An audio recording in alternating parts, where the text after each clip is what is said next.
Selamat datang kembali di channel Metamorfosa. Tempat kita belajar bersama seputar kerajaan sorga dan kebenarannya dalam kehidupan sehari-hari. Sebelum kita lanjut, silahkan teman-teman like, subscribe dan bagikan agar semakin banyak orang yang gemar belajar. Terima kasih.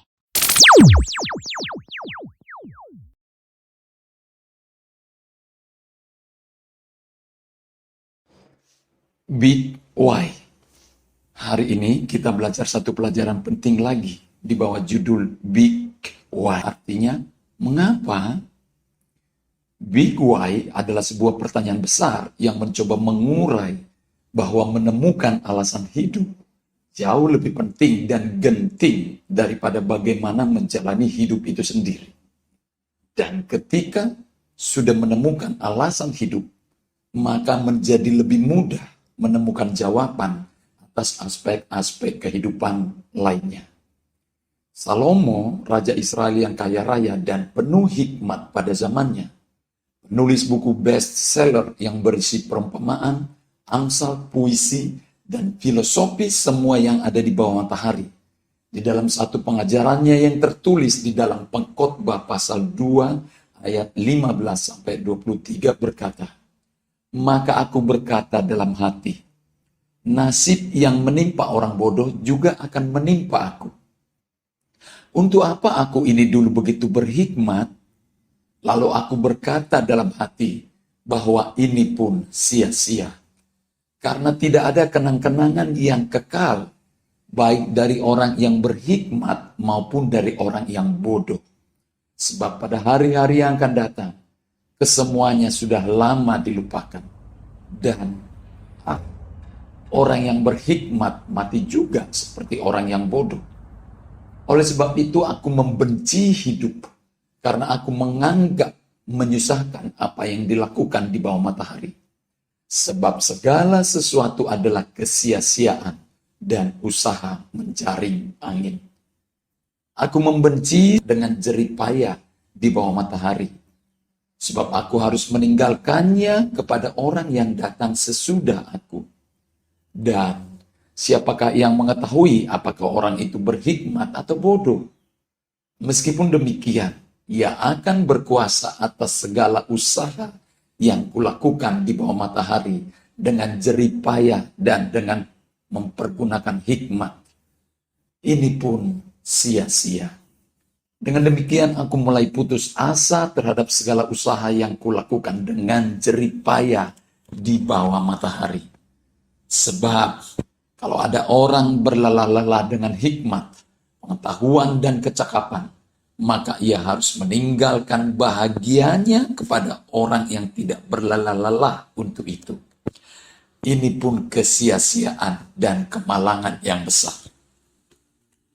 Apakah faedah yang diperoleh manusia dari segala usaha yang dilakukannya dengan jerih payah di bawah matahari dan dari keinginan hatinya? Seluruh hidupnya penuh kesedihan dan pekerjaannya penuh kesusahan hati. Bahkan pada malam hari hatinya tidak tentram. Ini pun sia-sia. Kemudian saya mengingat mantan presiden kita yang ketiga, yaitu Bapak B.J. Habibie. Saya lupa persisnya beliau waktu itu apa yang beliau sampaikan. Beliau adalah seorang ilmuwan, teknokrat, pemikir jenius yang kecerdasannya diakui di dunia. Namun ketika di masa tua beliau, di mana sang istri sudah meninggal dunia, dan memang anak-anaknya semua sudah berhasil dan hidup mandiri, hidup bersama keluarganya masing-masing, dalam kondisi di mana di rumahnya yang besar, lengkap dengan fasilitas kelas 1, serta koleksi mobil yang miliki. Pada akhirnya, beliau hanya tinggal sendirian dengan asisten rumah tangganya.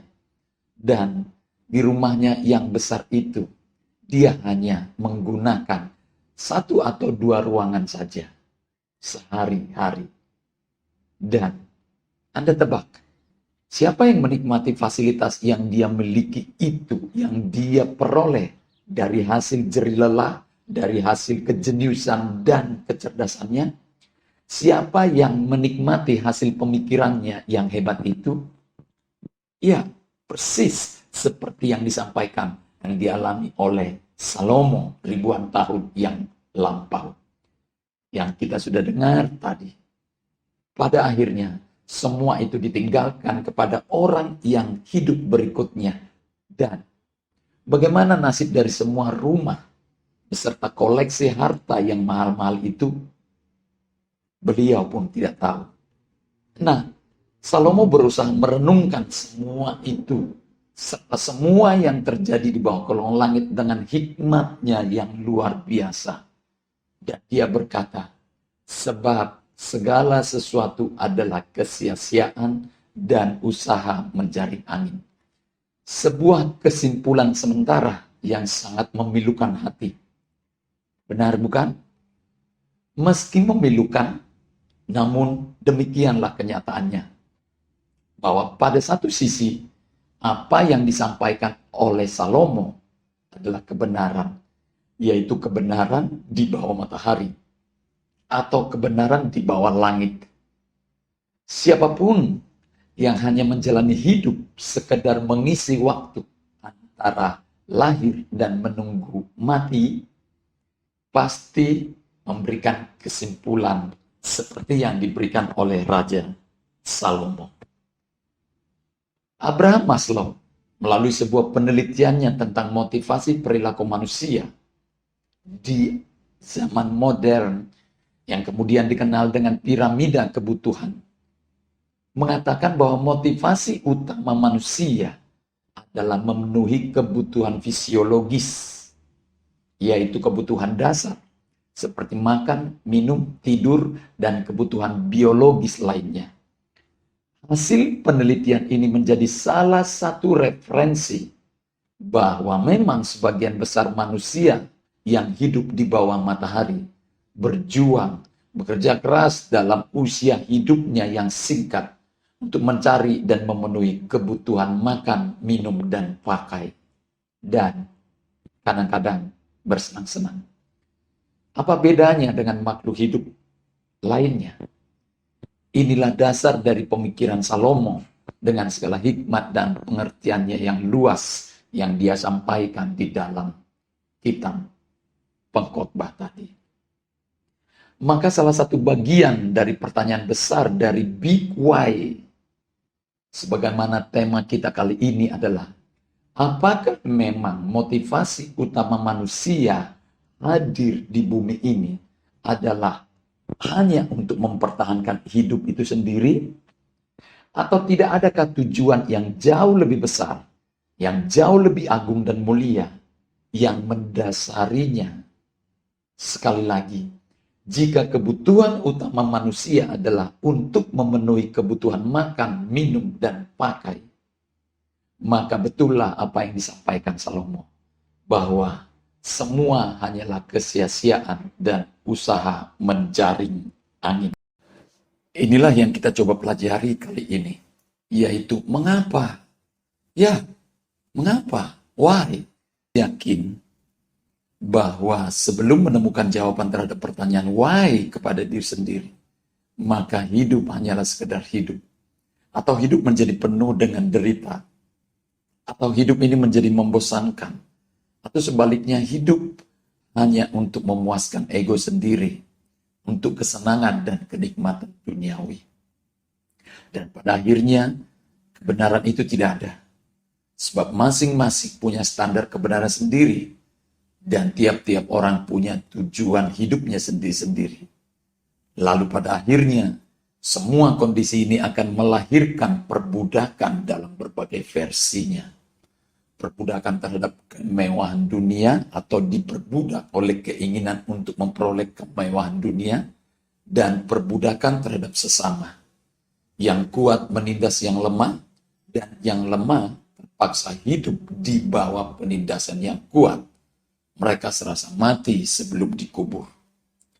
Viktor Frankl, penemu dan sekaligus pencetus logoterapi, setelah berhasil selamat keluar dari penyiksaan di kamp konsentrasi kebiadaban Hitler, suatu saat pernah berkata, Orang yang sudah menemukan alasan untuk apa dia hidup akan mampu menemukan jalan bagaimana untuk hidup. Setiap orang harus menemukan makna hidupnya secara personal. Dia harus menemukannya melalui pengalamannya terlebih dahulu. Sehingga hidup itu layak dihidupi dan diperjuangkan. Dengan demikian, hidup itu bukan kesia-siaan atau usaha mencari angin seperti yang disampaikan oleh Raja Salomo tadi. Atau dengan kata lain, orang yang sudah menemukan jawaban terhadap pertanyaan why lebih mudah menjawab pertanyaan what, where, when, who, dan how-nya kehidupan. Jika sudah menemukan jawaban mengapa hidup, akan mampu menjawab apa yang harus dilakukan dalam hidup, dengan siapa menjalaninya, kapan dan di mana, serta bagaimana menjalaninya. Hidup akan menjadi rangkaian lembah penderitaan yang tak berujung jika atau selama belum menemukan alasan hidup. Maka menemukan jawaban atas big why atau menemukan alasan hidup adalah menemukan jawaban atas purpose atau tujuan hidup yang sesungguh-sungguhnya sesuai dengan cetak birunya kita. Kita kembali sejenak ke kebutuhan alam Maslow. Berarti sesungguhnya hierarki kebutuhan yang disampaikan oleh Maslow harus dibalik, harus diawali dengan kebutuhan aktualisasi diri. Sebab pada tahap ini mencakup kebutuhan manusia untuk mencapai potensi penuh mereka dan menjadi versi terbaik dari diri mereka sendiri. Pada tahap ini, manusia memiliki kebutuhan untuk mengejar purpose, mengejar tujuan, mengejar why, dan merasa terpenuhi melalui pengembangan pribadi dan kreativitas. Bandingkan dengan hierarki kebutuhan yang disodorkan dan diperintahkan oleh Yesus Kristus kepada para muridnya ketika beliau berkata, "Jadi, jika demikian, Tuhan mendandani rumput di ladang yang hari ini ada dan besok dibuang ke dalam api. Tidakkah ia akan terlebih lagi mendandani kamu, hai orang yang kurang percaya? Sebab itu, janganlah kamu khawatir dan berkata, apakah yang akan kami makan? Apakah yang akan kami minum? Apakah yang akan kami pakai? Semua itu dicari bangsa-bangsa yang tidak mengenal Tuhan. Akan tetapi Bapamu yang di sorga tahu bahwa kamu memerlukan semuanya itu. Tetapi carilah dahulu kerajaan Tuhan dan kebenarannya, maka semuanya itu akan ditambahkan kepadamu. Sebab itu, janganlah kamu khawatir akan hari besok, karena hari besok mempunyai kesusahannya sendiri. Kesusahan sehari cukuplah untuk sehari."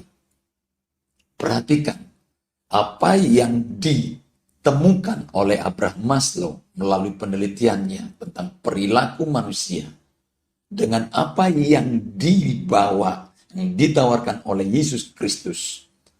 Total 100% bertolak belakang. Ada satu yang mengganggu pikiran saya lagi, yaitu hasil penelitian panjang yang dilakukan oleh Jim Collins bersama dengan tim kerjanya. Sebagaimana beliau tuangkan di dalam buku best-sellernya yang berjudul Good to Great.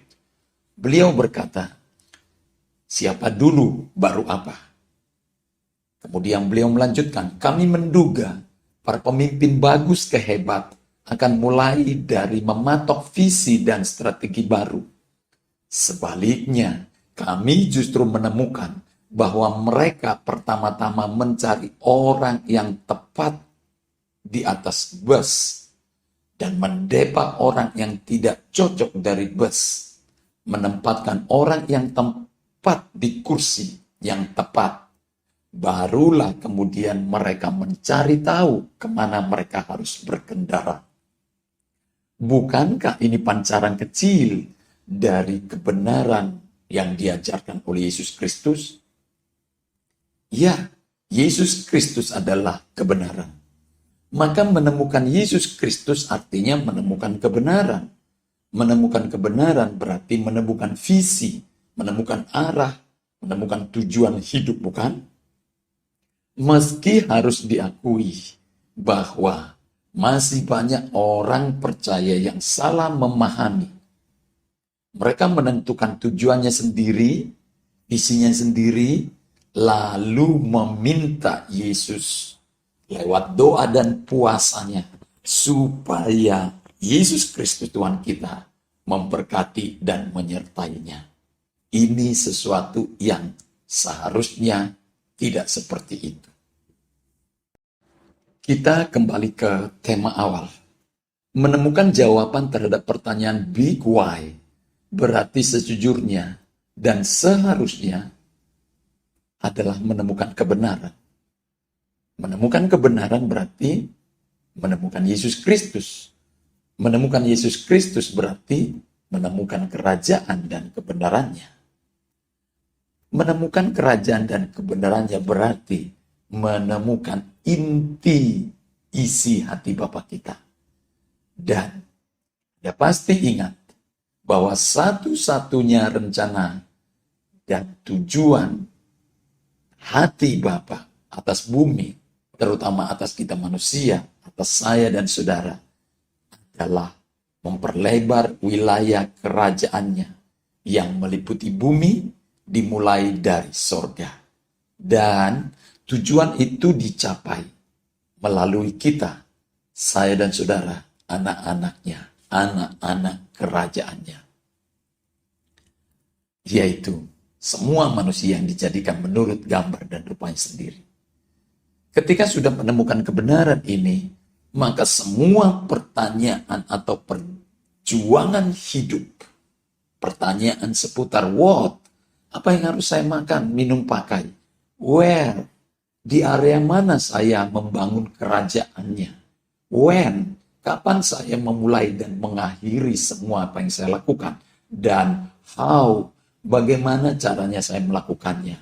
Semua pertanyaan ini akan dijawab. Dan jawabannya adalah berupa tambahan kepada kita. Itu adalah janjinya. Dan janjinya adalah ya dan amin.